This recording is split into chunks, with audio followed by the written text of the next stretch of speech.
हम लोगों ने कल क्या करा था? अच्छा, बॉन्डिंग मॉलिक्यूल्स आपको मैं बता रहा था। ठीक है, कल की क्लास में हम लोग मॉलिक्यूल्स पढ़ लेते हैं, ठीक है ना?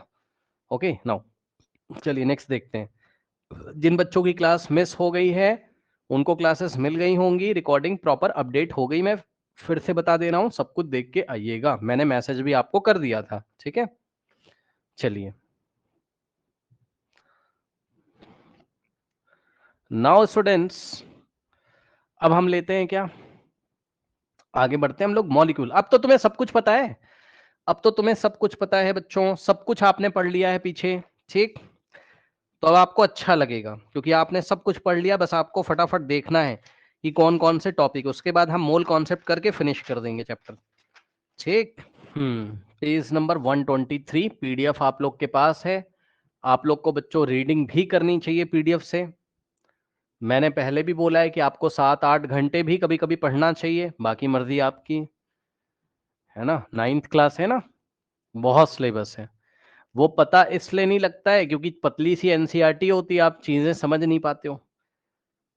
लेकिन अगर देखा जाए तो एनसीईआरटी और एनसीईआरटी एग्जाम्पलर ही अगर हम करते हैं तो वही नहीं खत्म होता है। सच बात है ये, पता है? पूरा साल निकल जाता है लेकिन फिनिश नहीं होता है।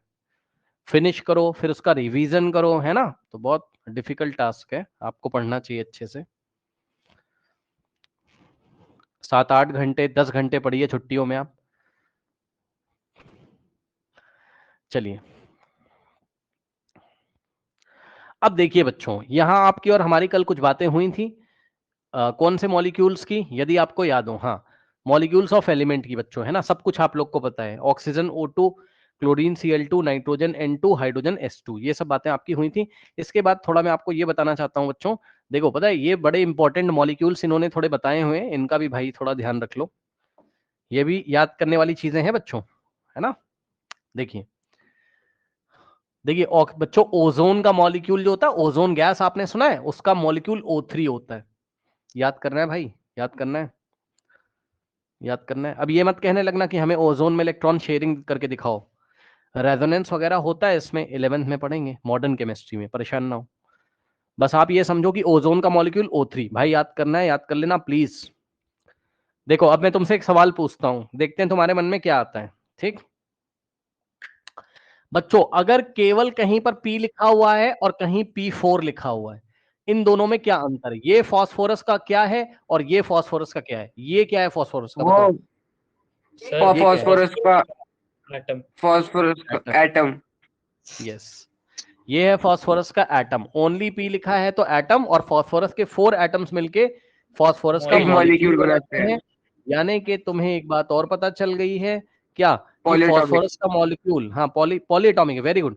अच्छा देखो, अब मजा यहाँ बड़ा अच्छा और आ गया, पता है क्या? यहाँ बड़ा और मजा आ गया भाई।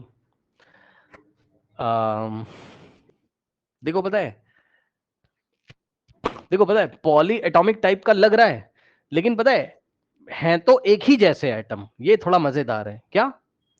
पॉली एटॉमिक टाइप का लग तो रहा है तो एक ही जैसा एटम। फास्फोरस के 4 एटम मिलके फास्फोरस का मॉलिक्यूल बना रहे हैं, चेक कर लो ना, P4। फास्फोरस के 4 एटम्स मिलके फास्फोरस का मॉलिक्यूल बना रहे हैं, यस और नो? ठीक। तो बच्चों यस सर। ऐसी कंडीशन में, हाँ, थोड़ा सा सवाल आता है बोर्ड, क्या कहते हैं, 9th क्लास के स्कूल्स में आपको परेशान करने के लिए सवाल पूछते हैं, पता है क्या? एटॉमिसिटी पूछेंगे तुमसे। हाँ, ये भी अच्छा हुआ मुझे याद आ गया। आपके क्वेश्चन पेपर में बच्चों एटॉमिसिटी पूछते हैं, क्या पूछते हैं बताइए? एटॉमिसिटी। हाँ, तो भाई कुछ नहीं करना है यार, कुछ नहीं करना है। 4 एटम है इसके मॉलिक्यूल में, 4 हो गई एटॉमिसिटी, बस खत्म। अगर 2 एटम होते तो उसकी एटॉमिसिटी कितनी हो जाती? दो। 2। डायटोमिक। हाँ, डायटोमिक। एटॉमिसिटी दो। ये, हाँ, देखो मैं तुम्हें बता ही दूं क्या, अभी कहीं अगर आगे आएगा डिटेल में तो या तो मैं बताऊं तुम्हें, या तो मैं यहीं पे नाम लिखवा दूं क्या? Excuse me sir. हाँ बताइए बताइए। सर ट्राइएटॉमिक और टेट्राटॉमिक में फर्क बता दो। हाँ बता रहे हैं, वो अभी आएगा ना, बोला ना मैंने, अभी आएगा, हाँ परेशान जी। ना हो। हाँ अभी के जी। लिए बस आप देख लो इसकी एटॉमिसिटी 4 है, ठीक? अब बच्चों यदि S लिखा हो कहीं और S8 लिखा हो कहीं, तो अब आप समझदार हो। S क्या है? सल्फर का एटम है। सल्फर का S, एटम। S8 क्या है? सल्फर का सल्फर का मॉलिक्यूल। मॉलिक्यूल है, ठीक? S8 क्या है? सल्फर का मॉलिक्यूल है, ये सुनो, बताइए, हाँ जी सर। है ना? ठीक है। अब ध्यान से मेरी बात सुनिए, ध्यान से। क्या पता है, बच्चे ये बोलते हैं ना कि सल्फर का मॉलिक्यूल S2 क्यों नहीं होता है ना भाई, ये कोई सवाल नहीं, ये फालतू का सवाल है। आप ये सवाल कैसे कर सकते हो कि S2 क्यों नहीं, सल्फर के 2 एटम मिलके मॉलिक्यूल क्यों नहीं बना रहे? अरे नहीं बना रहे, तुम क्या कर लोगे? नेचर जैसा चाहती है, नेचर मतलब जो भी नेचर है हमारे आसपास, भगवान जो भी जिन्होंने सब कुछ बनाया हुआ है, तो नेचर जैसा चाहती है। तो जब सल्फर के 8 एटम पास पास आते हैं तब जाके वो लोअर एनर्जी स्टेट में आते हैं, पूरा सिस्टम, तब जाके मॉलिक्यूल बनता है। ठीक, तो हमारे और आपके कहने से कुछ नहीं होता है, जो किताब में लिखा हुआ है वो याद करिए। ठीक है, ओके, तो ये चीजें अब आपने सीख ही लिया। उसके बाद बच्चों ये भी आपको पता है कि जितनी भी नोबल गैसेस थी बच्चों आपकी, ठीक है, अब क्या ही बताना, वो सारे सिंगल एटम्स के फॉर्म में एग्जिस्ट करते हैं, मतलब वही उसका एटम है, वही उसका मॉलिक्यूल है। ये बड़ा मजेदार है, सुनो ध्यान से, जितनी भी नोबल गैसेस हैं वही उसका एटम है, वही उसका मॉलिक्यूल है। ठीक, यस बस। सर। तो हीलियम, नियॉन, आर्गन, ये सब आप लोग को पता है, तो ये मैं डिस्कस नहीं कर रहा हूं। नियॉन, आर्गन, क्रिप्टॉन वगैरह सब कुछ ये एटॉमिक फॉर्म में एग्जिस्ट करती है, वही उसका एटम है, वही उसका मॉलिक्यूल। ठीक, ओके। अब यहां पर देखिए जरा, अब ये वाला टॉपिक बच्चों थोड़ा देख लीजिए, है ना। देखो बच्चों, जो नॉबल गैसेस हैं तुम्हारे और जितने भी मेटल्स हैं वो उनकी एटॉमिसिटी 1 होती है। सुन लो ध्यान से, जितनी भी नॉबल गैसेस हैं, ठीक, देखो बच्चों ये वाला पूरा पैराग्राफ मैं नहीं पढ़ूंगा, तुम लोग पढ़ोगे अभी, इसको मोनो एटॉमिक बोलते हैं। सोडियम, मैग्नीशियम, एल्युमिनियम, कॉपर, ये सब एटम, सॉरी ये सब क्या है, मेटल है कि नहीं बताओ, बोलो। Sodium, Yes, sir. Magnesium, aluminium, हाँ जी कॉपर, सर। ये सब आयरन, ये सब Yes, sir. मेटल है, और मेटल एटॉमिक फॉर्म में रहता था कि नहीं रहता था, बताओ। Yes, हाँ sir. जी, भाई ये एक मेटल का पीस है, ये मान लो ये इसके आइटम्स है। हाँ, Atoms ये सब इसके एटम्स है। मान लो आयरन का पीस है ये, तो ये सब क्या है, इसके एटम्स है, क्या प्रॉब्लम है ना। ठीक, तो एटॉमिक फॉर्म में। अब बताओ, अगर ये एक ही एक एटम, मतलब समझ रहे हो ना बात को, इसका मॉलिक्यूल नहीं मिल रहा है तुम्हें, Fe2 Fe3 ऐसा नहीं मिल रहा है, तो भाई मोनो एटम, मोनो का मतलब 1 होता है, मोनो का मतलब क्या होता है, बोलो, 1 होता है। तो इसकी एटॉमिसिटी कितनी, 1, क्या कहलाएंगे, मोनो एटॉमिक। तो बताओ मोनो एटॉमिक कौन कौन होते हैं, तो जवाब है जितनी भी नोबल गैसेस होंगी और जितने भी मेटल्स होंगे वो मोनो एटॉमिक। अब आप एक काम करिए, सबसे पहले बच्चों आपको ये याद होना चाहिए कि एटॉमिसिटी की डेफिनेशन क्या होती है, ये आपके स्कूल में लिखने के लिए आएगा बच्चों। तो number of atoms present in one molecule, एक मॉलिक्यूल में कितने एटम प्रेजेंट है ये उसकी एटॉमिसिटी होता है। ठीक, तो मैंने तुम्हें क्या बोला कि भाई नोबल गैसेस हो और चाहे मेटल्स हो, उनका जो एटम है वही उनका मॉलिक्यूल है भाई, वो एटॉमिक फॉर्म में ही रहते हैं। आप चाहे उसको उसका मॉलिक्यूल बोल दो, क्योंकि मॉलिक्यूल वो पार्टिकल होता है जो फ्री स्टेट में रह सकता है। आपने कल शायद मॉलिक्यूल की डेफिनेशन पढ़ के आए हो, नहीं मुझे नहीं पता, उसने बोला था मॉलिक्यूल वो होता है जो फ्री स्टेट में रह सकता है। एटम फ्री स्टेट में नहीं रह सकता, मॉलिक्यूल फ्री स्टेट में रह सकता है, और उसमें sir. उस एलिमेंट की सभी प्रॉपर्टीज होती हैं।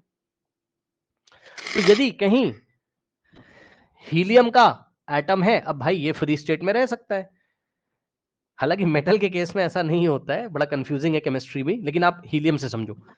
अब यही इसका एटम है, यही इसका मॉलिक्यूल कह सकते हो, क्योंकि फ्री स्टेट में रह रहा है, अकेला रहेगा मस्त एकदम, कोई रिएक्शन नहीं करेगा किसी से, तो इसकी एटॉमिसिटी कितनी होगी, 1। 1. अब आप एक काम करोगे, पहले ये डेफिनेशन याद करने की कोशिश करिए कि एटॉमिसिटी क्या होती है, उसके बाद यहां से लेके, रुक जाओ अभी थोड़ा और समझा देते हैं। सेकंड वाला बच्चों, सेकंड वाला ध्यान से चेक करिएगा, डाई एटॉमिक, डाई का मतलब 2 होता है, ये तो पता है कि नहीं, मोनो का मतलब 1 और डी डाई का मतलब क्या होता है, 2। 2. तो हाँ, तो बच्चों ध्यान से चेक करिए जरा, यहां पे देखिए जरा, हाइड्रोजन की एटॉमिसिटी 2, नाइट्रोजन की 2, क्योंकि इनके मॉलिक्यूल में 2 एटम है, क्लोरीन की 2, ब्रोमीन की 2, आयोडीन की 2। अब आप एक काम करो यहां, ठीक है ये, और ओजोन की, सुन लो एक बात, अपनी कॉपी में चाहो तो नोट करो कहीं, पता है बच्चों, अगर कभी भी केमिस्ट्री में TRI ट्राई लगा रहेगा, तो ट्राई का मतलब 3 होता है, कितना होता है, बोलो, 3। 3. और कभी भी अगर केमिस्ट्री में बच्चों टेट्रा लगा रहेगा, कहीं नोट कर लीजिएगा, टेट्रा का मतलब 4 होता है, टेट्रा का मतलब कितना होता है बताओ, 4 होता है। ठीक, और बाकी तो आप लोग को थोड़ा बहुत तो पता होगा, बेसिक चीज है। पेंटा मतलब 5 होगा, हेक्सा मतलब 6 होगा, सुना होगा कभी हेक्सागोन, 6 साइड्स होती हैं उसमें, पेंटा मतलब 5, हेक्सा मतलब 6, 6. हेप्टा मतलब 7, ऑक्टा मतलब 8। अभी आएगा तो मैं आपको बताऊंगा, अभी ऐसा कुछ अभी ऐसा कुछ नहीं आया है, ठीक, ऐसा कुछ नहीं आया है। ठीक, तो आप एक काम करो, अभी यहां से लेके और यहां तक जरा पढ़िए, देखते हैं क्या पढ़ोगे। पढ़ लो मन में अपने अच्छी तरीके से पढ़ लो, बताइए भाई। पढ़ लिया तो डन लिख दो, या तो चैट में लिख दो, या तो बताओ, तब तो पता चलेगा। कोई डाउट है बताइए इसमें, कोई डाउट है? No, sir. सर नोबल नहीं, गैसेस बहुत स्टेबल होती है, इसलिए उनकी एटॉमिसिटी 1 होती है क्या? नोबल गैसेस का ड्यूप्लेट या ऑक्टेट कंप्लीट रहता है ना, हाँ, तो वो स्टेबल है, तो एटॉमिक फॉर्म में रहेगी। ठीक है, ओके ओके। सर। हाँ, मतलब वो रिएक्शन की, मतलब वो बॉन्ड बनाएंगे ही नहीं किसी दूसरे के साथ। बॉन्ड कब बनते हैं? जब इलेक्ट्रॉन की शेयरिंग होती है, इलेक्ट्रॉन का ट्रांसफर होता है। लेकिन नोबल गैसेस के तो पहले से ही ऑक्टेट या ड्यूप्लेट कंप्लीट है ना, यही तो पढ़ाया था आपको स्टार्टिंग में। देखिए, जैसे कि हीलियम का ड्यूप्लेट कंप्लीट है, और नियॉन 2,8 होता था, इसका ऑक्टेट कंप्लीट है, और ऑर्गन में 2,8 ये बस इतना ही काफी है ना। देख लो, इसका ड्यूप्लेट कंप्लीट है, यहाँ ऑक्टेट कंप्लीट है, तो स्टेबल है, क्या दिक्कत है? तो इसके एटम ही एग्जिस्ट करेंगे, क्योंकि इसका एक एटम दूसरे के साथ बॉन्डिंग नहीं करेगा, इलेक्ट्रॉन शेयरिंग नहीं करेगा, या इलेक्ट्रॉन को ट्रांसफर भी नहीं करेंगे ये लोग, क्योंकि इनका खुद ही ऑक्टेट या ड्यूप्लेट कंप्लीट है। और ऑक्टेट या ड्यूप्लेट कंप्लीट होने से, पढ़ाया था, ये सारे के सारे कहाँ रहते हैं? लोअर एनर्जी स्टेट में, यानी कि स्टेबल होते हैं, लोअर एनर्जी स्टेट में रहते हैं, यानी कि स्टेबल रहते हैं। ओके, नाउ अब बच्चों देख लीजिए, कभी भी केमिस्ट्री में मैंने आपको बोला, अभी 3 लिख के आता है तो ट्राई, मतलब 3 एटम है तो ट्राई, 4 है तो टेट्रा, 5 एटम यदि होते, अब कोई एग्जांपल नहीं है तो नहीं है, नहीं है तो नहीं है। पता है, पेंटाटॉमिक। बच्चा कहने लगा सर पेंटा का एग्जांपल दो, एग्जांपल दो। अरे क्यों दे, जब है ही नहीं तो हम कहां से, मैं तो बना नहीं दूंगा, है ना। ठीक, तो पेंटा वैसे सर तो फिर आपको मिलेगा। हाँ बताइए, बोलिए। तो वैसे तो उस हिसाब से S8 क्या हमारा वो होगा ऑक्टाटॉमिक। यस, अब ठीक। देखिए बच्चों, 6 के लिए यूज करेंगे हेक्सा, 7 के लिए यूज करेंगे हेप्टा, हेप्टा। और 8 के लिए यूज करेंगे ऑक्टा। बस इतना ऑक्टा। काफी है आपके। अब आप यहाँ पे फास्फोरस का जो मॉलिक्यूल है, ये इन्होंने दिखाया है, आप समझ सकते हो क्या कहानी चल रही होगी। ये फास्फोरस का एक एटम, दूसरा एटम, तीसरा, और ये फोर्थ, और इसके बीच में कुछ ना कुछ बॉन्डिंग वॉन्डिंग हुई होगी। ठीक है, अब कैसे बॉन्डिंग हुई है वो हम लोग देखेंगे मॉडर्न केमिस्ट्री में, वो बात की बात है, वो नहीं। बस आप ये देखो, ये फास्फोरस का मॉलिक्यूल है, जिसको आप P4 लिखोगे, तो इसकी एटॉमिसिटी कितनी होगी बताइए? 4। और इसको हम क्या बोलेंगे? Tetra atomic. कैसा मॉलिक्यूल है? Tetra atomic. सुनो, एग्जाम में क्वेश्चन आ जाएगा, कहेगा कि टेट्रा एटॉमिक मॉलिक्यूल का एग्जाम्पल बताइए। ठीक, ये देखिए, ये देखिए, ये ऑक्टा एटॉमिक है बच्चों। सल्फर का मॉलिक्यूल S8, सल्फर के 8 एटम मिलके इस तरीके से कुछ ऐसा होता है, वो आप 10th में पढ़ोगे, अभी मैं नहीं बता रहा हूं उसको। एक एटम 2 3 4 5 6 7 8 ऐसे जुड़े रहते हैं सर्कल में। ठीक, सर यस बताइए। हमारे स्कूल में बताया था कि 4 तक टेट्रा एटॉमिक बोलते हैं, पर 4 से ज्यादा हो जाते हैं तो उसे पॉलीएटॉमिक कह के हाँ बस। ठीक है, बोल दो, बुक में ऐसा लिखा हुआ है, क्या हो गया। ठीक, एक बच्चा कह रहा है 4 से ज्यादा हो जाएगा तो पॉलीएटॉमिक बोलो, कोई बात नहीं, ठीक है, ठीक है, ठीक। लेकिन यहाँ देखिए, स्पेशल नेम्स होते हैं, मैंने आपको बता दिया है। 5 के लिए पेंटा, ठीक है, 6 के लिए हेक्सा, 7 के लिए हेप्टा, 8 के लिए ऑक्टा। ठीक है, ओके। अरे पॉली का मतलब ही क्या हो गया? पॉली का मतलब बहुत सारे, क्या दिक्कत है बताओ। ठीक, नाउ अब देखिए जरा, मेरे ख्याल से इसमें कोई डाउट नहीं होना चाहिए। जरा इसको पढ़ लो, जरा 4th वाला और 5th वाला पॉइंट जरा पढ़िए ध्यान से पूरा। पढ़ लिया सर।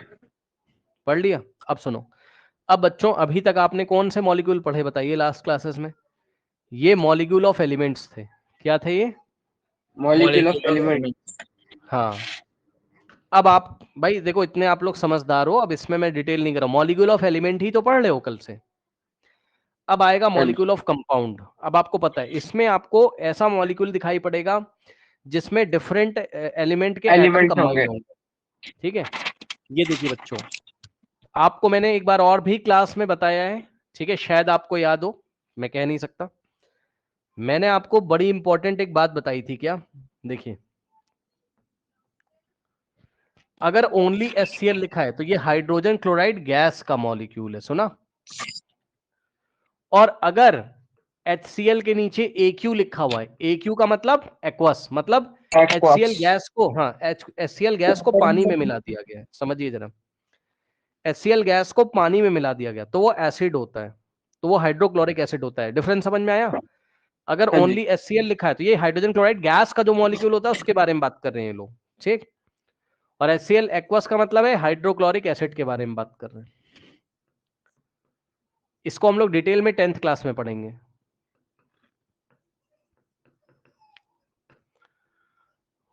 अरे समझ जाना, एसिड लिखा हुआ है, ACID एसिड, ठीक है? अब देखिए बच्चों, अब आप देख लो, ये देखो हाइड्रोजन का एक एटम, क्लोरीन के एक एटम से HCl का मॉलिक्यूल बना हुआ है, यानी कि हाइड्रोजन क्लोराइड गैस का मॉलिक्यूल बना हुआ है। हाइड्रोजन के 2 एटम, ऑक्सीजन का 1 एटम, तो H2O वाटर का मॉलिक्यूल है, कंपाउंड का मॉलिक्यूल है, क्योंकि 2 डिफरेंट एलिमेंट है। कौन कौन? Hydrogen, oxygen. यहाँ 2 डिफरेंट एलिमेंट कौन कौन है? Hydrogen, chlorine. कार्बन डाइऑक्साइड का मॉलिक्यूल, कार्बन के एक कार्बन एटम और ऑक्सीजन। ऑक्सीजन के 2 एटम। लेकिन एलिमेंट कितने? ओनली 2 टाइप के। एटम तो टोटल 3 है, ठीक है, एक कार्बन का है, 2 ऑक्सीजन का है, लेकिन एलिमेंट केवल 2 तरीके के हैं। कौन कौन से? कार्बन और ऑक्सीजन, ठीक? तो कंपाउंड का मॉलिक्यूल है CO2, बस, इसमें क्या है, ठीक? उसके बाद बच्चों कुछ बातें और लिखी हैं, आपको ऑब्वियसली याद करना चाहिए मेरे ख्याल से। देखिए, एक तो आपको याद ही है, NF3 अमोनिया, याद है? अमोनिया अमोनिया, गैस का मॉलिक्यूल है। Ammonia gas. हाँ, ये सब बहुत बेसिक है, प्लीज किताब पढ़िए, इसको याद करिए मॉलिक्यूल, ठीक? बच्चों, SO2 होता है सल्फर डाइऑक्साइड। Sulphur dioxide. हाँ, याद होना चाहिए भाई, याद करके आना है।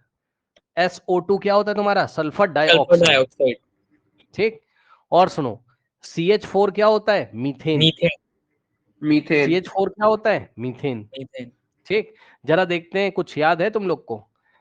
यस, NH3 तो आपने बता दिया अमोनिया गैस का मॉलिक्यूल है, अमोनियम, ठीक? ये क्या है? अमोनिया है, अमोनिया गैस। अमोनिया गैस का मॉलिक्यूल है, ठीक? लेकिन NH4 प्लस क्या होता है? Ammonium, ammonium ion. हाँ, ये अमोनियम आयन है, ठीक? सबको पता है, बहुत अच्छी सर बात है। चार्ज है उस पे इसलिए। तो ये भी बात आप लोग को पता ही है। अब देखो जो केमिकल फॉर्मूला, अब बताइए केमिकल फॉर्मूला क्या होता है, उसकी डेफिनेशन कह रहा है, chemical formula represent the composition of a molecule of the substance in terms of the symbol of the element present in the molecule. हाँ, तो भाई ये सब आप लोग याद करते रहना, मैं समझा दे रहा हूं क्या लिखा हुआ है। देखो, कह रहा है केमिकल फॉर्मूला क्या रिप्रेजेंट करेगा? कॉम्पोजिशन, किसकी? मॉलिक्यूल की। मॉलिक्यूल की कॉम्पोजिशन, कॉम्पोजिशन का मतलब वो कौन कौन से एलिमेंट के एटम से मिलकर बना हुआ है, इन टर्म्स ऑफ। और मॉलिक्यूल किसका? किसी सब्सटेंस का। भाई सीधी सी बात है, कोई सब्सटेंस होगा, या तो वो सब्सटेंस एलिमेंट की कैटेगरी में आता होगा, या तो वो सब्सटेंस मॉलिक्यूल की कैटेगरी में, सॉरी सॉरी सॉरी सॉरी, या तो वो सब्सटेंस एलिमेंट होगा, या तो वो सब्सटेंस कंपाउंड होगा, ठीक? अगर वो सब्सटेंस एलिमेंट है तो एलिमेंट के मॉलिक्यूल मिलेंगे वहां आपको, मतलब मॉलिक्यूल्स ऑफ एलिमेंट। और अगर वो, समझ रहे हो बात को कि नहीं, क्या चल रहा है? अगर जैसे क्लोरीन गैस है, समझ गए होगे, तो एक सब्सटेंस है, तो क्लोरीन गैस है यदि, तो आपको ये सब क्लोरीन के मॉलिक्यूल मिलेंगे यहां पर।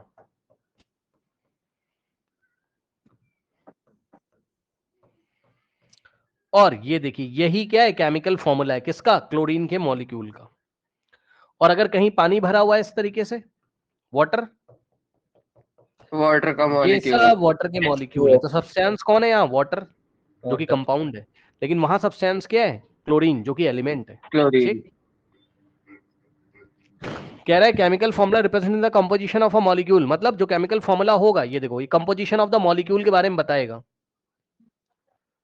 ठीक? बिल्कुल बता रहा है भाई। H2O आपको बता रहा है हाइड्रोजन के 2 एटम और ऑक्सीजन के 1, मतलब कौन कौन से एलिमेंट से मिलकर बना है ये भी पता चल जाता है, हाइड्रोजन और ऑक्सीजन से, ठीक?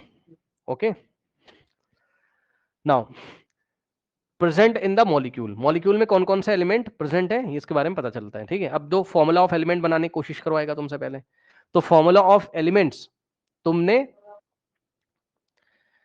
तुम्हें बता रहा है, पढ़ लो भैया, इनकी बातें कुछ नहीं है। The chemical formula of an element is the statement of the composition of its molecule in which the symbol tells us the element subscript, lower figure tells us how many atoms are present in the molecule. ठीक, Yes, sir. ये देखिए O के नीचे 2 लिखा हुआ है, तो ये जो नीचे नंबर लिखा है इसको लोअर सबस्क्रिप्ट बोलते हैं. क्या बोलते हैं? लोअर फिगर या लोअर सबस्क्रिप्ट. ठीक, तो ये नंबर बताता है कितने एटम है. तो ऑक्सीजन के 2 एटम मिलके ऑक्सीजन का 1 मॉलिक्यूल बना रहे हैं, है ना. ठीक, और CO2 ये मॉलिक्यूल लिखा हुआ है, तो कार्बन का 1 एटम और ऑक्सीजन के 2 एटम. ये सुनो, Yes, sir. Yes, sir. बस यही है, और क्या लिखा है, यही बात किताब में लिखी हुई है. नाउ अब देखिए, ये सब बच्चों कहानियां इन्होंने लिखी हुई हैं. भैया इनकी कहानियां पढ़ लो थोड़ी बहुत, आप भी, आपको पता ही है, आप पढ़ लेना अपने घर पे. इसमें कुछ नहीं है ऐसा. देखो क्या क्या बता रहे हैं तुम्हें. कह रहे हैं कि हाइड्रोजन को S2 लिखते हैं. ठीक है, नीचे जो नंबर 2 लिखा है वो हाइड्रोजन के एटम को बता रहा है ना, कि 2 हाइड्रोजन के एटम मिलके हाइड्रोजन का 1 मॉलिक्यूल बना रहे हैं. ठीक है, अब देखो उन्होंने थोड़ा डिफरेंस भी बता दिया. अगर H2 लिखा होगा तो 1 मॉलिक्यूल है, और अगर 2H2 लिखा होगा तो 2 मॉलिक्यूल है. ये सुनो, Yes, sir. मानते हो कि नहीं भाई, बताओ इधर. Psychometric coefficient. Yes, sir. हाँ, अगर H2 लिखा है तो एक ही मॉलिक्यूल है हाइड्रोजन का, और 2H2 तो 2 मॉलिक्यूल. और मोल कॉन्सेप्ट में ये 1 मोल मॉलिक्यूल्स हैं और ये 2 मोल मॉलिक्यूल्स हैं. 2 ठीक। mole molecules. हाँ, तो यही है, और क्या. बाकी आप देख लो, ये टेबल है, सबके मॉलिक्यूल लिखे हुए हैं, आपको पता है. या सुनो, diatomic diatomic diatomic diatomic diatomic diatomic tetra atomic octa atomic. Tetratomic और octatomic. फिर उन्होंने बोला फॉर्मूला ऑफ कंपाउंड, आइए पढ़ा देते हैं आपको. तो भाई कंपाउंड अब आपके 2 तरीके के होंगे जो मैंने तुम्हें बताया है. एक तो होंगे तुम्हारे कौन से, कोवेलेंट कंपाउंड. याद है? भूल गए हो लग रहा है. Yes, sir. एक तो होंगे तुम्हारे क्या, कोवेलेंट कंपाउंड, Compound. है ना. और दूसरे होंगे तुम्हारे आयनिक Ionic कंपाउंड. compound. अब देखिए जरा, देखिए बच्चों, मैंने आपको बताया है और शायद आप लोग भूल गए हो, भूलना नहीं चाहिए आपको. मैंने बताया था आपको कंपाउंड 2 तरीके के होते हैं आपके. एक था आपका कोवेलेंट कंपाउंड. ठीक, और दूसरे थे बच्चों आपके, उसके 2 नाम थे. या तो आप उसको आयनिक कंपाउंड बोलिए, या तो आप उसको इलेक्ट्रोवेलेंट कंपाउंड बोलिए. दोनों बातें सेम है.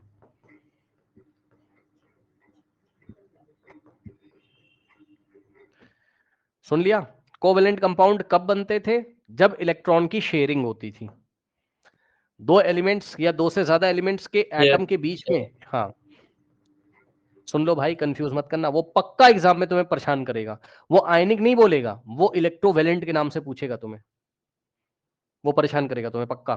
वो ऐसे पूछेगा, इलेक्ट्रोवेलेंट कंपाउंड और कोवेलेंट कंपाउंड में डिफरेंस बताओ. तो कोवेलेंट कंपाउंड में क्या होता है, कैसे बनते हैं? Sharing of electrons. Yes, sharing of electrons.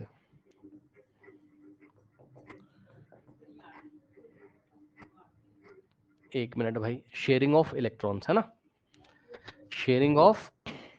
Electrons. हाँ, और सुनो बच्चों ध्यान से, पता है आयनिक कंपाउंड या भाई बात सेम है यार. जैसे तुम्हारे घर का नाम राकेश है, बाहर का नाम रोहन है ना, ऐसा कुछ है ना. तो आयनिक कंपाउंड बोलो चाहे इलेक्ट्रोवेलेंट, बात सेम है. ये कैसे होता है बताओ, कैसे बनता है? Transfer of electrons.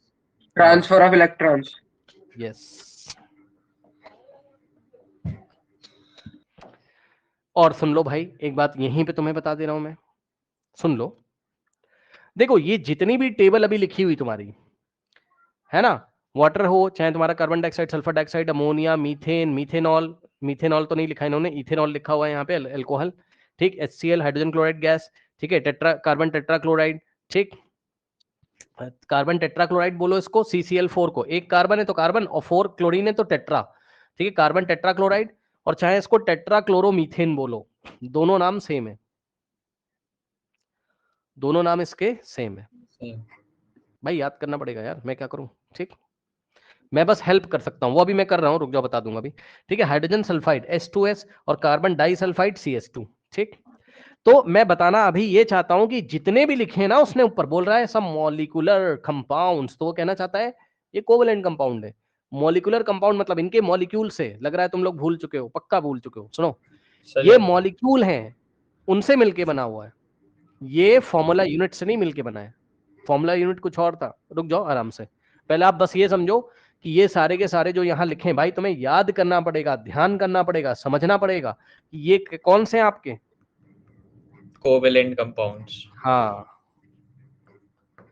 और जब ना पहचान पाओ तो उसका भी तरीका है। कैसे? जब ना पहचान पाओ तो उसका भी तरीका है। कैसे पता है? तुम्हें आयनिक कंपाउंड में मैंने बताया है ना कि ट्रांसफर ऑफ इलेक्ट्रॉन मेटल देगा और नॉन मेटल लेगा, याद आया? मेटल इलेक्ट्रॉन देगा और नॉन मेटल लेगा। तो यार 2-4 एग्जांपल तो तुम्हें ऐसे ही याद हो जाएंगे। इधर देखो, मैग्नीशियम क्लोराइड, NaCl, ठीक, और यहां से मतलब सोडियम क्लोराइड, और यहाँ पर कैल्शियम ऑक्साइड। Yes sir. अब यहाँ पर तुम्हें पीरियोडिक टेबल का थोड़ा बहुत नॉलेज होना चाहिए भाई, चेक कर लो, अब तुम पहचान जाओगे मैग्नीशियम क्या है, मेटल है, बोलो हाँ, सही बोला कि नहीं? और ये क्लोरीन क्या है, नॉन मेटल है। Non metal. हाँ, इसी तरीके से बच्चों सोडियम लिखा है तो मेटल है और क्लोरीन है नॉन मेटल, कैल्शियम लिखा है मेटल और ऑक्सीजन लिखा है नॉन मेटल, नॉन मेटल। ठीक। तो तुम्हें देखने को मिलेगा कि मेटल के बाद नॉन मेटल लिखा हुआ है तो वो पक्का आयनिक होंगे, ऐसा करके पहचाना जाता है एग्जाम में। ये सब तरीके हैं, ठीक। तो ये आयनिक वाले हो गए पक्का। मेटल नॉन मेटल से पक्का कौन बने होंगे, मेटल ने इलेक्ट्रॉन दिया होगा, नॉन मेटल ने लिया होगा, तो ये आयनिक के एग्जाम्पल है। आयनिक बोलो और चाहे क्या बोलो इसको, इलेक्ट्रोवेलेंट। भाई पहचानना पड़ेगा, क्या ही करोगे तुम। हाँ अब देखो यहां पर क्या हाइड्रोजन मेटल है, अब कंफर्म नहीं है हम लोग, नहीं कंफर्म नहीं है हम लोग, है ना। मैंने बोला था हाइड्रोजन कभी कभी मेटल जैसा बिहेव करता है, कभी कभी नॉन मेटल, तो भाई समझ जाओ ना, कुछ ऐसा चल रहा है, कुछ ऐसा चल रहा है कि ये भी शायद नॉन मेटल हो, ये भी शायद नॉन मेटल, दोनों के बीच में इलेक्ट्रॉन की शेयरिंग हुई हो। नॉन मेटल तो नॉन मेटल के साथ हमेशा इलेक्ट्रॉन की शेयरिंग करेगा, और इलेक्ट्रॉन की जब भी शेयरिंग होगी तो तुम तो समझदार हो, कोवेलेंट कंपाउंड बनेगा। ऐसा करके पहचाना जाता है। कार्बन नॉन मेटल है, ऑक्सीजन नॉन मेटल है, सल्फर नॉन मेटल है, ऑक्सीजन नॉन मेटल है, नाइट्रोजन नॉन मेटल है और हाइड्रोजन भी नॉन मेटल जैसा बिहेव कर रहा होगा। कार्बन नॉन मेटल है, हाइड्रोजन नॉन मेटल है, यहाँ देखो कार्बन, हाइड्रोजन, ऑक्सीजन सब नॉन मेटल है। Non metal. तो भाई जब नॉन मेटल के साथ आ रहा है तो कोवेलेंट करा होगा ना, मतलब शेयरिंग करा होगा ना, तो कोवेलेंट बनेगा, ठीक। हाइड्रोजन क्लोरीन के बीच में इलेक्ट्रॉन शेयर हुआ होगा, दोनों नॉन मेटल, कार्बन क्लोरीन दोनों नॉन मेटल, हाइड्रोजन सल्फर दोनों नॉन मेटल, कार्बन और सल्फर दोनों नॉन मेटल, ठीक। तो कोवेलेंट बन रहा है। दिमाग लगाना पड़ेगा भाई आपको, तब याद होगा धीरे धीरे। ये देख लिया आपने। अब देखिए ये पानी का मॉलिक्यूल है, देख लो, ये रेड वाला ऑक्सीजन का एटम है और व्हाइट वाले दोनों हाइड्रोजन के, करेक्ट? हाँ जी सर।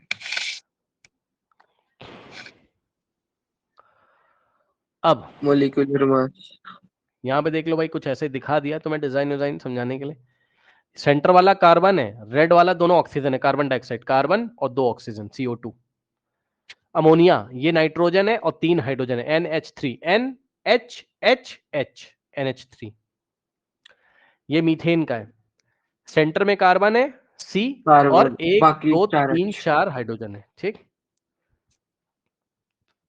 अब सुन लेना ध्यान से, कोई बहुत बड़ी बात तो हो नहीं जाएगी, सुनोगे? सुनो, कह रहा मॉलिक्यूलर मास बताएंगे। हमने कहा ठीक है भाई बताओ। एक बात ध्यान से फिर से सुन लीजिए, मॉलिक्यूलर मास शब्द का यूज उन्होंने पता है किसके लिए किया है भाई? मॉलिक्यूल का मास निकालने के लिए किया। मैंने कहा ठीक है, अब जब मॉलिक्यूल की बात कर रहे हो तो कोवेलेंट कंपाउंड के मॉलिक्यूल की बात कर रहे हो, समझे? कोवेलेंट कंपाउंड के मॉलिक्यूल की बात कर रहे हो, जैसे वाटर, कार्बन डाइऑक्साइड, ये सब। और सुनो, मॉलिक्यूलर मास निकालना मैं तुम्हें सिखा चुका हूं कि नहीं सिखा चुका हूं बताओ? वाटर का निकालना आता था, सिखा दिया, पूरा कर लोगे, बस इसका मीनिंग समझ लो। सुनो ध्यान से, पानी का मॉलिक्यूलर मास तुमने निकाला 2 × 1 और प्लस ऑक्सीजन का 16 और एक ही एटम है, तो कितना आया था तुम्हारा आंसर? 18U। प्रैक्टिस तुमने करी होगी, पूरा मैंने पढ़ाया है, तो अब मैं दोबारा प्रैक्टिस नहीं करा रहा हूं, बस मैं ये बताना चाहता हूं कि 18U आ रहा है आंसर, ठीक। तो 18U अगर आंसर आ रहा है तो इसका मतलब क्या है? इसका पता क्या मतलब है? समझ गए होगे अब तो, कि वाटर का एक मॉलिक्यूल कार्बन 12 के एक एटम के 18 टाइम्स ज्यादा हैवी है, ठीक। बस यही है वो तुम्हें कोई मॉलिक्यूल दे देगा, उसका मॉलिक्यूलर मास पूछेगा और कहेगा कि जो आंसर आया है बताओ इसका मीनिंग क्या होगा।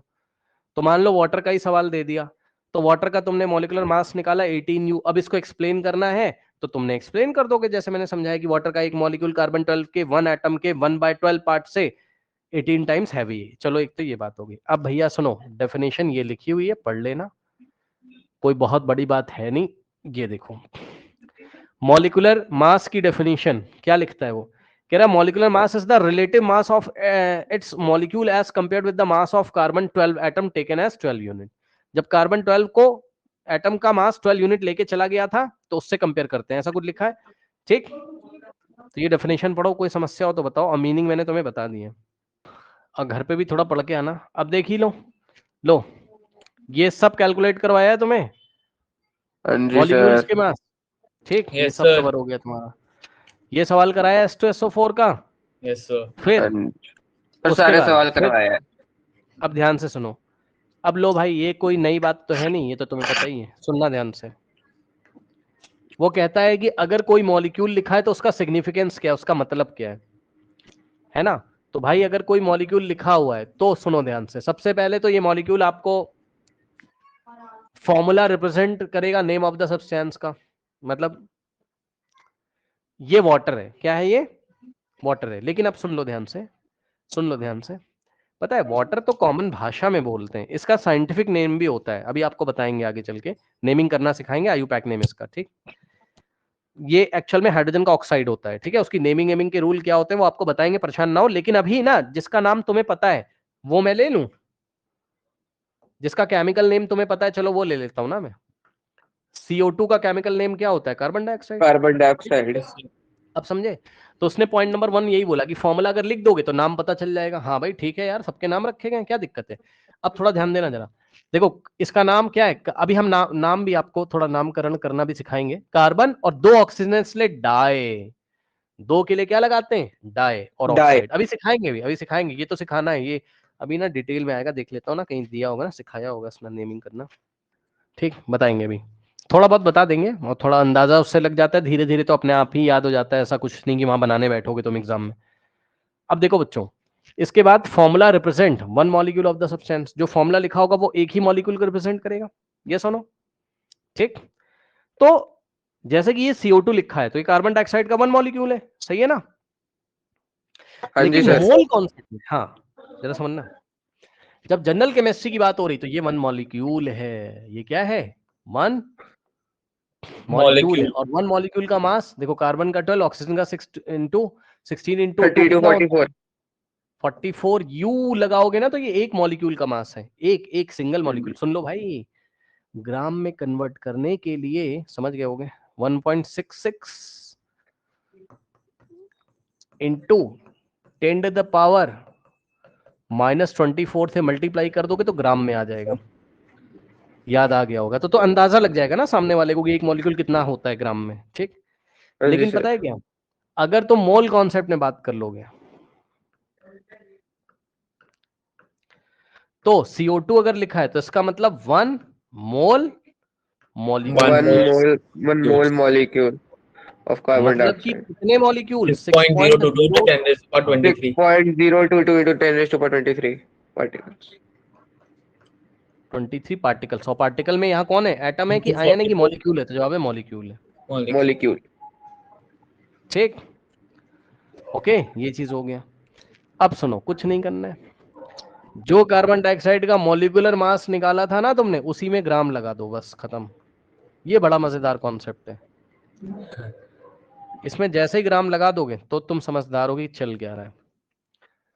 यानी कि 1 मोल मॉलिक्यूल्स जो होंगे, अगर किसी गैस सिलेंडर में, सिलेंडर पैक है और उसमें अगर इतने सारे मॉलिक्यूल्स हैं, 6.022 into 10 to the power 23 molecules है कार्बन डाइऑक्साइड के, तो उसका मास कितना होगा, 44 ग्राम। ठीक, Yes, sir. अब यही बातें इन्होंने पानी के रिस्पेक्ट में भी लिखी थी। पानी represent water means H2O represent water. अब इसका केमिकल नेम तो इन्होंने नहीं दिया, वो होता है हाइड्रोजन ऑक्साइड। ओके, आगे आगे हाइड्रोजन ऑक्साइड। ठीक है। अब सुनो, hydrogen represent 1 molecule of water, ठीक है, लेकिन मोल कॉन्सेप्ट में किसको रिप्रेजेंट करता है, वन मोल मॉलिक्यूल। हाँ, 1 mole molecule mean 6.022 into 10 to the power 23। H2O tells us the water contain 2 element. हाँ ठीक है भैया, इसका मॉलिक्यूल देख के आपको पता चल जाएगा ये कौन कौन से एलिमेंट से मिलके बना है, हाइड्रोजन और ऑक्सीजन से, है ना। Hydrogen oxygen. और उसको देख के, मतलब देख के ही पता चल जाता है कौन कौन से एलिमेंट से मिलके वो बना हुआ है भाई। CO2 मतलब जो कार्बन डाइऑक्साइड है, कार्बन और ऑक्सीजन से मिलके बना हुआ है, ठीक। और बस वही है, और क्या है। H2O का मॉलिक्यूलर मास निकाल लोगे, 18 होता था, U को हटा के ग्राम लगा दोगे तो ये क्या आ जाएगा, ये इसका मॉलिक्यूलर ग्राम, ये आ जाएगा इसका क्या, मॉलिक्यूलर, इसका आ जाएगा molar molecular mass, molecular mass molar molecular mass. अब ये क्या है, ग्राम्स में। मोलर का मतलब होता है 1 मोल के लिए, 1 मोल के लिए, बस समझ गए होगे, 1 मोल के लिए। अब ये जितने भी ये सब रूल है ना, ये डिसाइड करता है IUPAC, ठीक है। ये देखिए कह रहा right the full form of IUPAC, international union of pure and applied. हाँ इन लोग का, हाँ इन, आप चाहो तो जिसको नहीं याद है गूगल भी कर लेना, international union of pure and applied chemistry, okay. ये भी एग्जाम में पूछा जाता है 9th क्लास में, तो आप ध्यान रखिएगा, ठीक। अब तो वही मैं कह रहा हूँ कि जितने भी ना रूल्स होते हैं ये लोग डिसाइड करते हैं और हमें बस पढ़ना होता है, मैंने आपको पहले भी बोला था। तो अब देखो ये सब एक्सरसाइज है यार, तुम्हें करना चाहिए। सवाल अब मर्जी है तुम्हारी कि तुम कितना पढ़ते हो, उसमें मैं क्या करूं, है ना। अब देखो बच्चों, अब यहाँ वो लोग डिस्कशन करने जा रहे हैं किसका, आयन का। अब देखिए जरा, ये सब बातें मैं तुम्हें बता चुका हूं। कह रहा है कि एक एटम में इलेक्ट्रॉन, प्रोटॉन एंड न्यूट्रॉन होता है कि नहीं होता है, ठीक। फिर ये बता रहे हैं कि प्रोटॉन पे +1 चार्ज माना गया है, भाई एक प्रोटॉन पे कितना माना गया है, +1, ठीक। और एक इलेक्ट्रॉन पे कितना माना गया है, -1, ठीक, आपको तो पता ही है। और न्यूट्रॉन पे कितना चार्ज होता है, 0, ठीक है ना।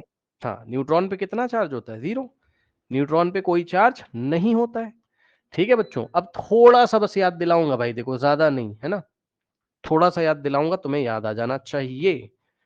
मैंने तुम्हें बताया था कि अगर कोई एटम है बच्चों, जैसे कि सोडियम है मान लो, ठीक। अब नीचे 11 लिखा रहता है और ऊपर 23 लिखा रहता है, ठीक। तो इसमें बच्चों प्रोटॉन कितने, जो प्रोटॉन है वही उसका एटॉमिक नंबर है, याद है, वही उसका इलेक्ट्रॉन है, 11 जब एटम न्यूट्रल है तो प्रोटॉन 11 है, इलेक्ट्रॉन भी कितने 11 है, और न्यूट्रॉन तो तुम निकाल ही लोगे, 23 - 11 23 - 11 12, ठीक। तो ध्यान सुनो बच्चों, अगर मैं इस पे नेट चार्ज निकालूं, क्या निकालूं, नेट चार्ज, नेट चार्ज मतलब टोटल चार्ज कितना है, 0 आएगा। आप बोलोगे क्या सर, देखो सर प्रोटॉन की वजह से +11, मैंने कहा क्यों, तो आपने कहा देखो सर ऐसा साइंटिस्ट लोगों ने माना है कि एक प्रोटॉन के ऊपर कितना चार्ज होता है, +1, ठीक। और एक इलेक्ट्रॉन के ऊपर कितना चार्ज होता है, -1, ठीक। तो 11 प्रोटॉन की वजह से +11 और 11 इलेक्ट्रॉन की वजह से -11, तो टोटल आंसर कितना आ जाएगा, 11 और +-11 इज इक्वल्स टू 0 0। तो नेट चार्ज 0 यानी कि एटम न्यूट्रल है, तो बस यही चीज है। अब एटम न्यूट्रल क्यों होता है, तो ध्यान से सुनिए, एटम न्यूट्रल इसलिए होता है क्योंकि number of proton is equals to क्या होते हैं, नंबर ऑफ इलेक्ट्रॉन। इलेक्ट्रॉन्स। तो ये एटम हो गया न्यूट्रल, कोई समस्या नो सर। नहीं। लेकिन अगर कोई एटम क्या करे, इलेक्ट्रॉन लूज कर दे, तो उस पे कैसा चार्ज आ जाएगा, पॉजिटिव, पॉजिटिव। ये सब मैंने आपको करके दिखाया है, याद आया। हाँ जी सर। Yes sir. देखिए सोडियम यदि एक इलेक्ट्रॉन लूज कर दे, 1 इलेक्ट्रॉन लूज कर दे, तो क्या बनाएगा, Na+, और क्यों बनाएगा वो भी बताया था, क्योंकि अब इसके पास कितने इलेक्ट्रॉन बचेंगे, 10, और प्रोटॉन तो चेंज होते नहीं है, प्रोटॉन तो न्यूक्लियस में रहते हैं ना भाई, सुन लो ध्यान से, प्रोटॉन न्यूक्लियस में रहते हैं, न्यूक्लियस से प्रोटॉन निकल के थोड़ी ना भाग जाएगा कहीं, जाना होगा तो कौन जाएगा, वैलेंस शेल के इलेक्ट्रॉन, यानी कि आउटर मोस्ट शेल के इलेक्ट्रॉन जाएंगे। यस। एक इलेक्ट्रॉन अगर इसने निकाल दिया तो अब आप 10 समझदार हो, इलेक्ट्रॉन रह गए और 11 प्रोटॉन। तो एक हाँ ये बचा। प्रोटॉन थे 11 और इलेक्ट्रॉन थे उसके पास कितने, 11, तो इस पे 0 चार्ज था, ये एटम है। लेकिन यहाँ पर अब प्रोटॉन तो अभी भी 11 है, लेकिन 11 इलेक्ट्रॉन कितने, 10, एक 10 इलेक्ट्रॉन जा चुका, तो अब नेट चार्ज कितना आएगा इस पे, +1 चार्ज। +1, समझ गया ना, क्योंकि प्लस का 11 माइनस का 10 प्लस का 1 आएगा, ठीक। सर। तो ऐसे केटायन बन जाते हैं। तो केटायन कौन बनाता है, मेटल्स, याद आया, केटायन हाँ जी कौन सर। बनाता है, मेटल्स, मेटल इलेक्ट्रॉन लूज बस। करेंगे तो केटायन बनाएंगे, बस सब तो पढ़ा है। तो ये आप घर से पढ़ के आना आपने, ये पूरा आप पढ़ के आना, ठीक है। Every atom contains an equal number of negative electrons and positive, है ना, तो ये सब पढ़ के आना। और इसी तरीके से अगर कोई एटम इलेक्ट्रॉन गेन कर ले तो वो नेगेटिवली चार्ज हो जाएगा, और गेन कौन करता है? नॉन मेटल्स, याद है? नॉन मेटल्स, तो क्लोरीन ले सकते हैं एग्जांपल। क्लोरीन। हाँ, जैसे कि इसका क्या था 2,8,7 था इसका इलेक्ट्रॉनिक एक कन्फिगरेशन, एक इलेक्ट्रॉन हाँ। गेन करेगा। एक इलेक्ट्रॉन गेन कर लेगा ये, तो क्या बनाएगा? Cl माइनस, यानी कि क्या बनाएगा? क्लोराइड। Cl minus chloride. तो अब हाँ, तो बस यही है और क्या। और ऐसा क्यों हुआ, रीजन आप बता दीजिएगा। कि इसमें प्रोटॉन कितने थे? 17, और इलेक्ट्रॉन भी कितने थे? 17। तो नेट चार्ज कितना आ रहा था? 0। 0। और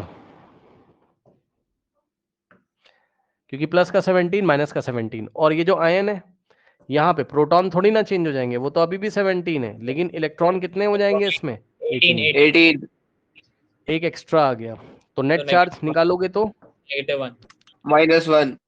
हाँ, क्योंकि 17 प्रोटॉन की वजह से +17 और इलेक्ट्रॉन हो गए 18, उसकी वजह से -18 आंसर आएगा, -1, इसलिए माइनस लगा हुआ है। Yes sir. ठीक, ये चीज है। अब आयन आपके दो तरीके के होते हैं, एक होता है कैटायन और एक होता है एनायन। अनायन। कैटायन होता है पॉजिटिव, एनायन का मतलब नेगेटिव आयन। कैटायन बनाते हैं मेटल्स इलेक्ट्रॉन लूज करके। भाई जब इलेक्ट्रॉन लूज करेंगे तो प्रोटॉन ज्यादा हो जाएंगे, इलेक्ट्रॉन कम हो जाएंगे, तो प्लस चार्ज ही तो आएगा। और जब इलेक्ट्रॉन गेन करेंगे, कौन? Non metal. नॉन मेटल जब इलेक्ट्रॉन गेन करेंगे तो इलेक्ट्रॉन ज्यादा हो जाएंगे, प्रोटॉन तो उतने ही रहेंगे, तो नेगेटिव चार्ज आएगा। ठीक, अब आप देख लो positively charge ion known as cation, पता है आप लोग को? बताइए। हाँ जी। Yes sir. तो एक बड़ी कॉमन सी बात ये है कि भाई एटम से आयन कैसे बनता है? एटम से आयन कैसे बनता है? तो इलेक्ट्रॉन के लेन देन से, मतलब या तो वो लूज कर देगा तो कैटायन बनाएगा पॉजिटिव आयन, या तो वो गेन कर लेगा। सही है। लूज कौन करता है? जितने भी मेटल्स हैं। गेन कौन करता है? जितने भी नॉन मेटल्स। जितने नॉन मेटल्स हैं। अब एक बात आपको इंपॉर्टेंट बताते हैं जरा, ठीक। देखो बच्चों, ये सब कहानियां तुम कर लोगे, है ना? ठीक, चार्ज वार्ज निकाला इन्होंने सोडियम अब देखो क्या क्या कहानी पढ़ाई है, और आप मुझे बताना क्या मैंने तुम्हें कहानी नहीं पढ़ाई है। देखो, ग्रुप नंबर 1 में उसने सारी कहानियां तुम्हें पढ़ा दी, यस सर। ठीक, लेकिन ग्रुप वाइज नहीं पढ़ाया उसने। तो ग्रुप नंबर 1 हाइड्रोजन छोड़ दो तुम, लिथियम, सोडियम, पोटेशियम वो पढ़ा रहा है तुम्हें। भाई मैंने भी तो पढ़ाया है, +1 हाँ +1 जी। +1। यस ये सर। देखो, सॉरी, लिथियम का इलेक्ट्रॉनिक कन्फिगरेशन 2,1 होता था, तो 1 लूज कर देगा। यही बातें यहाँ लिखनी, पढ़ लेना। तो ठीक, प्लस हो सोडियम तुम्हें पता ही है। पोटेशियम भी थोड़ा दिखा देता हूँ। 2,8,1 2,8,1 था, तो 1 इलेक्ट्रॉन लूज करके K+ बनाएगा। ठीक, तो ग्रुप नंबर 1 का सारा पढ़ा दिया उसने। फिर ग्रुप नंबर 2 का भी पढ़ा दिया। क्या मैंने तुम्हें नहीं बताया Mg2+ होगा? बताओ। हाँ जी सर, पढ़ाया है। ग्रुप नंबर 2 में बेटा, इससे कोई मतलब है नहीं, मांगे और कार, बस 2 ही एलिमेंट से मतलब था। मैग्नीशियम का इलेक्ट्रॉनिक कन्फिगरेशन मैंने तुम्हें पढ़ाया हुआ है भाई, 2,8,2 होता है, 2 इलेक्ट्रॉन लूज करके Mg2+ नहीं आ जाएगा? बताओ। आ जाएगा। आ गया। और कैल्शियम का भी मैंने तुम्हें पढ़ाया 2, हुआ है। कैल्शियम 8,2 2882। कैल्शियम का 2,8,2 याद कराया है, और 2 दो इलेक्ट्रॉन लूज लूज कर कर देगा देगा तो 2+। कैल्शियम 2+ बनाएगा। यानी ग्रुप नंबर 2 में क्या क्या आ जाएगा? Mg2+ और Ca2+ आयन, कैटायन है दोनों। हाँ जी सर। अच्छा, जिस पे +1 है वो सब मोनोवैलेंट हैं। कौन से हैं वो सब? मोनोवैलेंट। एक ही वैलेंसी इनकी, मतलब एक ही इलेक्ट्रॉन लूज किया अपना ऑक्टेट कंप्लीट करने के लिए। और जिसमें 2+ चार्ज है वो सब डाइवैलेंट हो गए, डाइवैलेंट। है ना? कर लोगे? हाँ जी।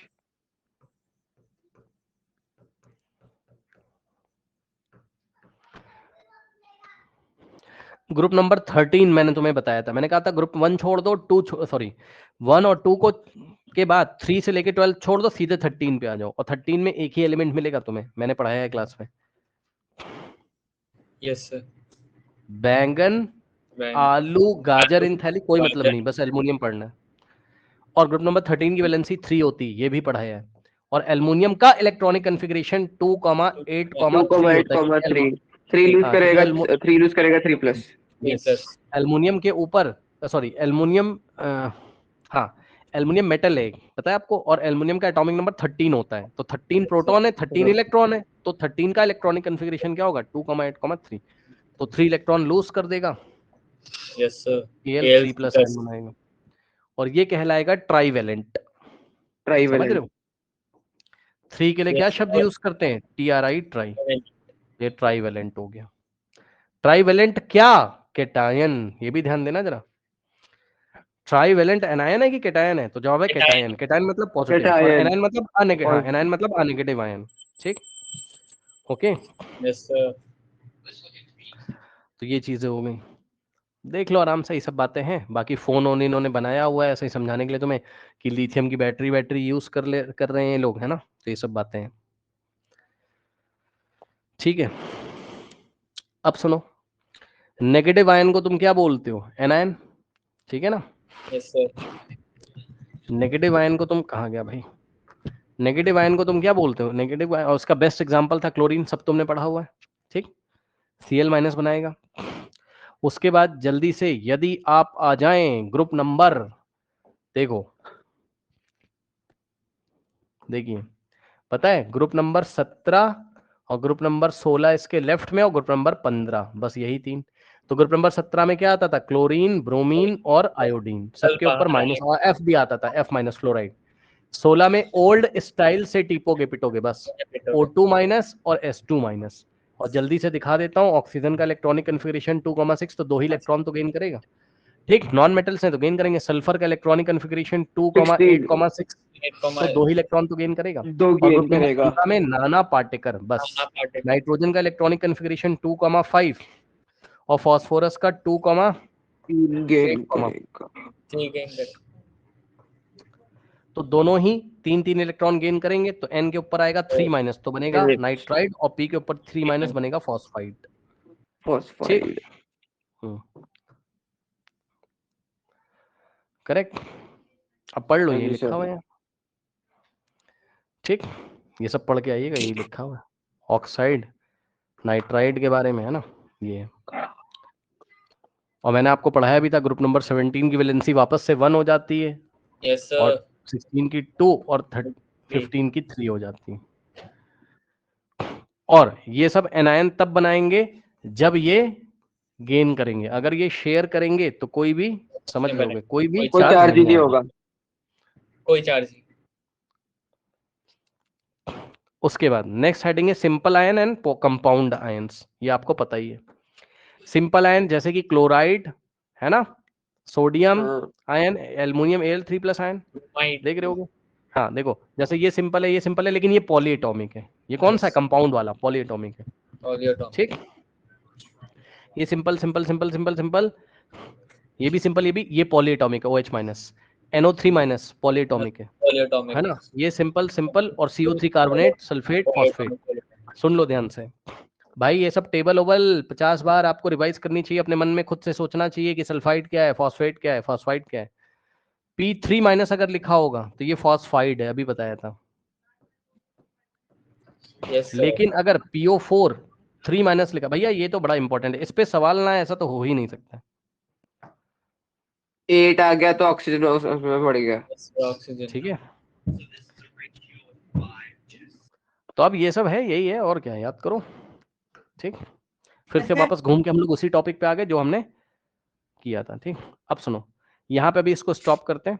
आपका काम भाई, ध्यान सुनो ईमानदारी से, देखो भाई लफड़ा मत करना, पहले पढ़ाया है मैंने, तुम्हें भाई पढ़ के आना है। सर पूरी रीडिंग लगा के आइए, जो ना समझ में लाइन तो मेरे से पूछिएगा, आपको ये रीड करके आना है प्लीज। जितना पढ़ाया है PDF तुम्हारे सामने, यहाँ तक पढ़ाया है, कहाँ तक, आज जो पढ़ाया है उसको प्लीज करके आइएगा। ये वाली टेबल तक जरा देख के आना, मतलब उसकी रीडिंग तो लगाओ ना, वो क्या क्या कह रहा है, कोई ऐसा तो नहीं है जो मेरे से मिस हो गया हो, कुछ ऐसा तो नहीं है ना। ओके यस ठीक है, सर चलिए अभी हम इसको स्टॉप करते हैं, इसके आगे हम नेक्स्ट क्लास में करेंगे। और प्लीज रीड करके तब आइएगा, 10 मिनट लगेंगे भाई रीड करने में, सिर्फ रीड करके आना, जाओ।